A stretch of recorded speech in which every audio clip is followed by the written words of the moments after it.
Hello friends, welcome to my channel. जय माता दी। इस वीडियो में आज मैं आपके साथ शेयर कर रही हूँ कि आप कार्तिक के महीने में तुलसी बाती बना करके आप किस प्रकार से दीपदान करें। तुलसी बाती तुलसी की सूखी हुई लकड़ी से बनाई जाती है, हरी लकड़ी से तुलसी बाती नहीं बनाई जाती है।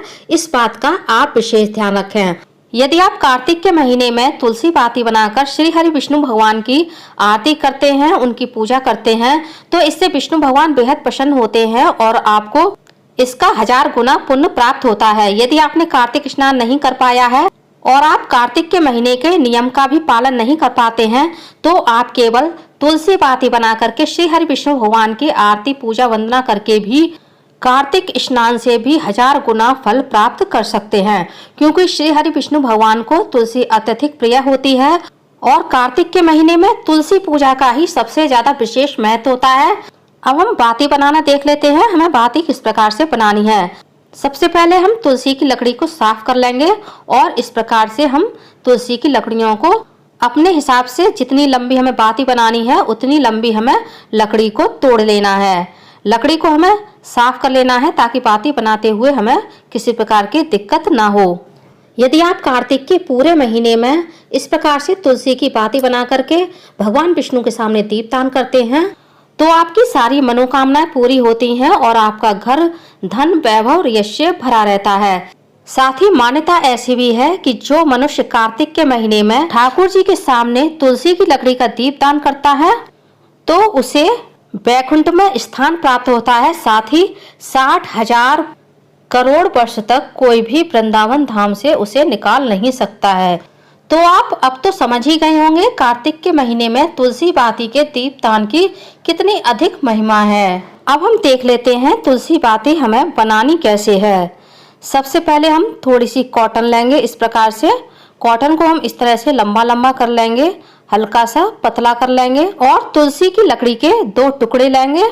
अब हम कॉटन को ऊपर से इस प्रकार से फोल्ड कर देंगे, नीचे भी इस प्रकार से फोल्ड कर देंगे और रुई को लकड़ी पर इस प्रकार से लपेट देंगे और दोनों हथेलियों की सहायता से अच्छे से टाइट करके हम लकड़ी पर रुई को लपेट देंगे, तो हमारी जो लकड़ी है वो निकलेंगी नहीं। इसी प्रकार से हम और भी बाती बना लेंगे। मैं एक और बाती आपको बना करके दिखा देती हूँ।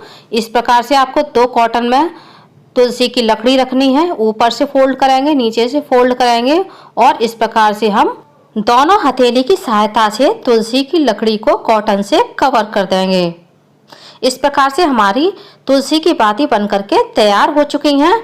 यदि आप कार्तिक के पूरे महीने में तुलसी की लकड़ी का दीपदान नहीं कर पाए हैं तो आप आंवला नवमी, देवउठनी एकादशी और कार्तिक पूर्णिमा पर तुलसी की लकड़ी की बाती का दीपदान अवश्य करें। अब मैं आपको तुलसी बाती बनाने का दूसरा तरीका शेयर कर रही हूँ, जो कि बहुत ही ज्यादा सरल है।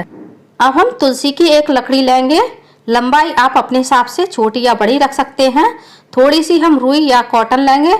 कॉटन को हम इस प्रकार से ऊपर से फोल्ड करेंगे और रुई को लकड़ी पर इस प्रकार से हम लपेट देंगे। जिस तरह से हम ईयरबड्स बनाते हैं उसी प्रकार से हम लकड़ी की इस प्रकार से बाती भी बना सकते हैं।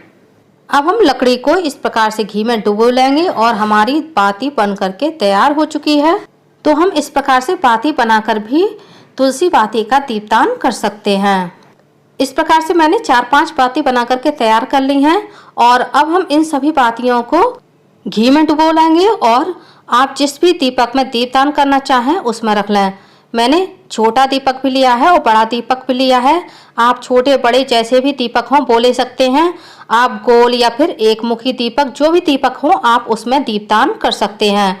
जो हमने दूसरी बाती बनाई थी, आप इस बाती को हाथ में पकड़कर भी ठाकुर जी की आरती कर सकते हैं या फिर इस प्रकार से दीपक में रखकर भी ठाकुर जी के सामने दीपदान कर सकते हैं।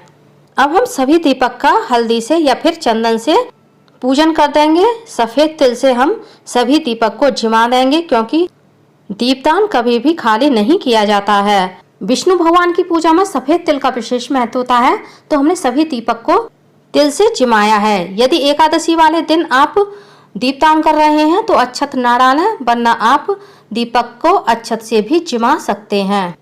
अब हम देख लेते हैं हमें दीपदान कहाँ कहाँ करना चाहिए। एक दीपदान हमें केले के वृक्ष के नीचे करना चाहिए, क्योंकि केले के वृक्ष में भी भगवान विष्णु का वास होता है। एक दीपदान हमें भगवान विष्णु के सामने करना चाहिए।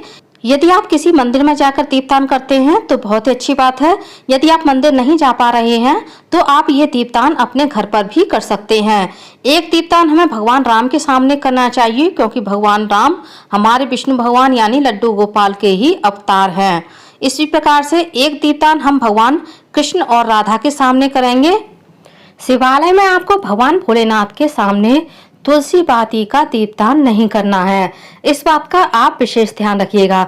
तो फ्रेंड्स, उम्मीद करती हूँ वीडियो आप लोगों को पसंद आया होगा। आप लोगों को मेरा ये वीडियो कैसा लगा कमेंट्स करके जरूर बताइएगा। और यदि आप मेरे चैनल पूनम की आस्था पर पहली बार आए हैं तो प्लीज चैनल को सब्सक्राइब कर लीजिए। वीडियो को ज़्यादा से ज़्यादा लाइक कीजिए, शेयर कीजिए, साथ ही बेल आइकन को प्रेस कर दीजिए ताकि हमारी आने वाली सारी लेटेस्ट वीडियो की नोटिफिकेशन आप लोगों को टाइम से मिल सके। कमेंट्स बॉक्स में तुलसी माता की जय अवश्य लिखिए। बोलिए श्री हरि विष्णु भगवान की जय, कृष्ण कन्हैया की जय, माता तुलसी की जय। माता तुलसी अपनी कृपा हम सब पर बनाए रखें।